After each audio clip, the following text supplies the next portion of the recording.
കൊരട്ടി ചിറങ്ങരയിൽ ഭീതി പരത്തിയ പുലിയെ പിടികൂടാനായി വനംവകുപ്പ് കൂട് സ്ഥാപിച്ചു. വെള്ളിയാഴ്ച വൈകിട്ടോടെ വാഴച്ചാൽ DFO R. ലക്ഷ്മിയുടെ നേതൃത്വത്തിലുള്ള സംഘമാണ് കൂട് സ്ഥാപിച്ചത്. ഒരു കൂടാണ് ആദ്യഘട്ടത്തിൽ സ്ഥാപിച്ചിരിക്കുന്നത്. കൂട്ടിൽ പുലിയെ ആകർഷിക്കാനായി ആട്ടിൻകുട്ടിയെയും കെട്ടിയിട്ടുണ്ട്. ആവശ്യമാണെങ്കിൽ അടുത്ത ദിവസം മറ്റൊരു കൂടുകൂടി സ്ഥാപിക്കുമെന്നും DFO അറിയിച്ചു. കോർമലയിൽ സ്ഥാപിച്ചിട്ടുള്ള കൂട് ചിറങ്ങരയിൽ കൊണ്ടുവന്ന് സ്ഥാപിക്കാനാണ് ഉദ്ദേശിക്കുന്നത്. വളർത്തുനായയെ പിടികൂടിയ സ്ഥലത്തു നിന്നും കുറച്ചു മാറി ഒഴിഞ്ഞ സ്ഥലത്താണ് കൂട് സ്ഥാപിച്ചിരിക്കുന്നത്. ആട്ടിൻകുട്ടിയുടെ മണവും കരച്ചിലും കേട്ട് പുലി കൂടിനടുത്തെത്തുമെന്നാണ് കരുതുന്നത്.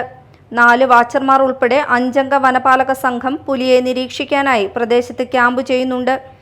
കോതമംഗലത്ത് നിന്നാണ് കഴിഞ്ഞ ദിവസം ഇവിടേക്ക് കൂട് കൊണ്ടുവന്നത്. കഴിഞ്ഞ ദിവസം വനം വകുപ്പ് ഡ്രോൺ നിരീക്ഷണം നടത്തിയെങ്കിലും പുലി സാന്നിധ്യം കണ്ടെത്താനായില്ല.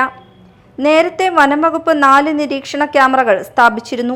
എന്നാൽ ഇതിലൊന്നും പുലിയുടെ ദൃശ്യം പതിഞ്ഞിട്ടില്ല.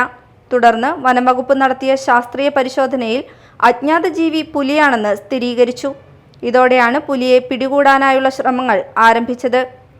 ആവശ്യമുണ്ടെങ്കിൽ വീണ്ടും ഒരു കൂടുകൂടി വയ്ക്കുമെന്നും അധികൃതർ പറഞ്ഞു.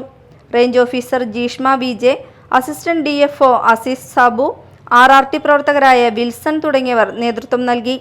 പഞ്ചായത്ത് പ്രസിഡന്റ് PC ബിജു, പഞ്ചായത്ത് അംഗങ്ങളായ KR സുമേഷ്, വർഗീസ് പയ്യപ്പള്ളി, ഗ്രേസി സക്കറിയ എന്നിവരും സ്ഥലത്തെത്തിയിരുന്നു.